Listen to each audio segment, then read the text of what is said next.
परी बन गई बहू। पुष्पा जी का बेटा अमन पूरे 30 साल का हो चुका था।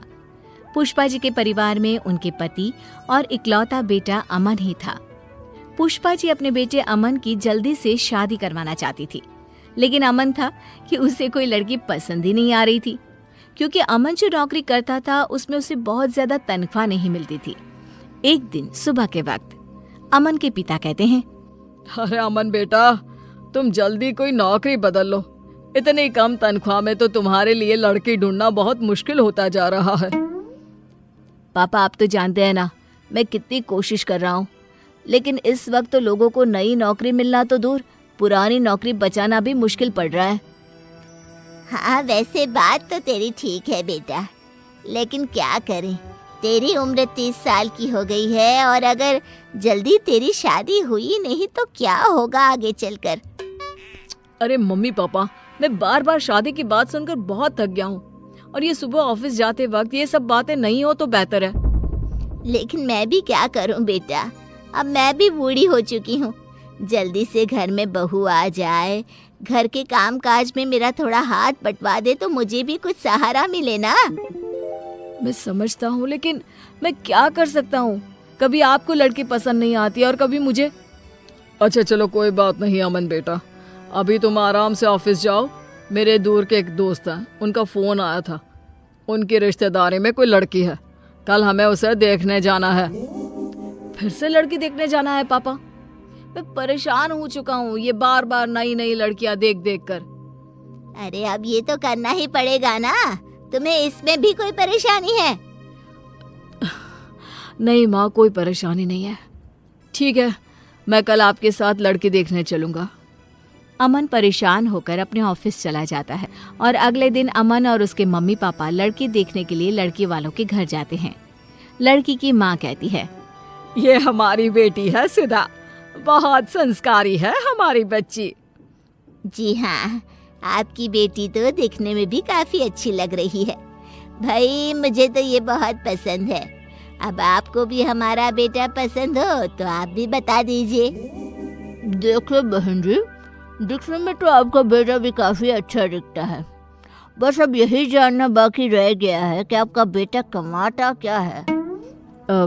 मेरी तनख्वाह 20,000 है। हो सकता है आने वाले टाइम में मुझे कोई अच्छी नौकरी मिल जाए और तनख्वाह और बढ़ जाए। जी हाँ, मेरा बेटा पूरी कोशिश कर रहा है और बहुत जल्दी उसको अच्छी नौकरी भी मिल जाएगी। लेकिन इस बात की कोई गारंटी थोड़ी ना है, शादी के बाद भी अगर आपके बेटे को अच्छी नौकरी नहीं मिली तो। हाँ जी, आप बिल्कुल ठीक कह रहे हैं। और वैसे भी 20,000 में आजकल होता ही क्या है। माफ कीजिएगा भाई साहब, हमें ये रिश्ता मंजूर नहीं। देखा माँ, मैंने आपसे पहले ही कहा था, जहाँ आपको लड़की पसंद आ जाती है वहाँ पर मेरी कम तनख्वाह के चलते कोई शादी करने को तैयार नहीं होता। ये सारी बातें हम घर चलकर भी तो कर सकते हैं। अमन, गुस्सा करने का कोई फायदा नहीं। अमन अपने परिवार के साथ वापस घर लौट आता है। कुछ दिनों के बाद पुष्पा जी एक नया रिश्ता लेकर अमन के पास जाती हैं।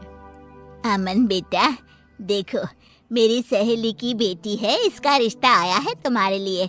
ये लोग कल ही हमारे घर आ रहे हैं। ओहो, फिर से लड़की देखनी पड़ेगी क्या? एक आखिरी बार, और मुझे लग रहा है कि इस बार तुम्हारा रिश्ता जरूर हो जाएगा। अगले दिन पुष्पा जी की सहेली अपनी बेटी को लेकर उनके घर आती है और दोनों परिवारों में आपस में बातचीत होती है। देखो, मैं पहले ही तुम्हें बता देती हूँ कि मेरे बेटे की तनख्वाह बहुत ज्यादा नहीं है, लेकिन इसमें कोई बुरी आदत नहीं है। मेरा बेटा बहुत संस्कारी है। अरे बहन जी, क्या फर्क पड़ता है अगर आपका बेटा 20,000 रुपए कमाता है। लड़का भाई अच्छा होना चाहिए। पैसों का क्या है, वो तो बाद में भी कमा लेगा। ये हुई ना बात, फिर तो हमारे बच्चों का रिश्ता जरूर पक्का हो जाएगा। बस अमन अपना जवाब बता दे। अमन बेटा, तुम्हें मेरी बेटी पसंद तो है ना? क्या मैं इस बात का जवाब 1-2 दिन में दे सकता हूँ? मेरा मतलब अभी मैं कुछ डिसाइड नहीं कर पा रहा हूँ। इतनी जल्दी कुछ भी कहना मेरे लिए मुश्किल है। पुष्पा जी की सहेली अपनी बेटी के साथ अपने घर वापस लौट जाती है। उनके जाने के बाद अमन नाराज होते हुए अपनी माँ से कहता है, क्या माँ, आपने देखा वो लड़की दिखने में बिल्कुल खूबसूरत नहीं है, मुझे नहीं करनी उससे शादी।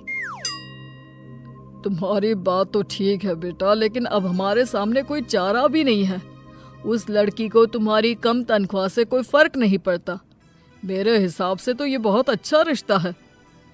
लेकिन अमन पुष्पा जी की सहेली की बेटी के साथ शादी करने को तैयार ही नहीं होता।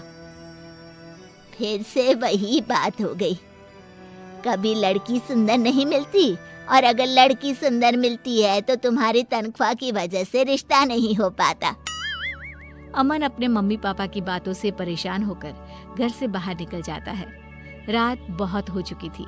अमन बहुत परेशान था। वो एक पार्क में जाकर बैठ जाता है। तभी पार्क में पीछे झाड़ियों से किसी के रोने की आवाज उसे सुनाई देती है। कौन है? कौन वहाँ रो रहा है? मैं हूँ, इन पेड़ों के पीछे। अरे लेकिन तुम कौन और पेड़ों के पीछे क्या कर रही हो? तुम तो दिखने में किसी परी की तरह लग रही हो। मैं परी ही हूँ, मेरा नाम परी है। अरे तुम्हारा नाम क्या? तुम तो बिल्कुल परियों की तरह खूबसूरत हो। लेकिन तुम इस तरह रो क्यों रही हो? और इतनी रात को पार्क में अकेले क्यों बैठी हो? मेरा इस दुनिया में कोई नहीं है। मैं एकदम अकेली हूँ। मेरे माँ बाप दोनों का निधन हो चुका है। कुछ गलत लोगों ने मेरा पीछा करने की कोशिश की तो मैं यहाँ आकर छुप गई। अरे लेकिन तुम यहाँ कब तक छुपी रहोगी? तुम यहाँ पर सेफ नहीं हो। तो क्या करूँ, कहाँ जाऊँ, मेरे खुद समझ में नहीं आ रहा। अरे रो मत, एक काम करो, तुम मेरे साथ मेरे घर चलो, वहां पर तुम सुरक्षित रहोगी। अमन उस लड़की को लेकर अपने घर आ जाता है। उस लड़की की खूबसूरती देखकर पुष्पा जी हैरान हो गई थी। वो लड़की 4-5 दिन अमन के घर पर ही रहती है। उस लड़की का व्यवहार देखकर अमन के पिता भी बहुत खुश थे और इसीलिए एक दिन सुबह के वक्त, देखो बेटी, मैं ये तो नहीं जानता कि तुम कौन हो, लेकिन मैं तुम्हें अपने घर की बहू बनाना चाहता हूँ। हाँ, मैं भी कब से वही बात सोच रही थी, लेकिन फिर मुझे लगा पता नहीं परी को अच्छा लगे भी या नहीं।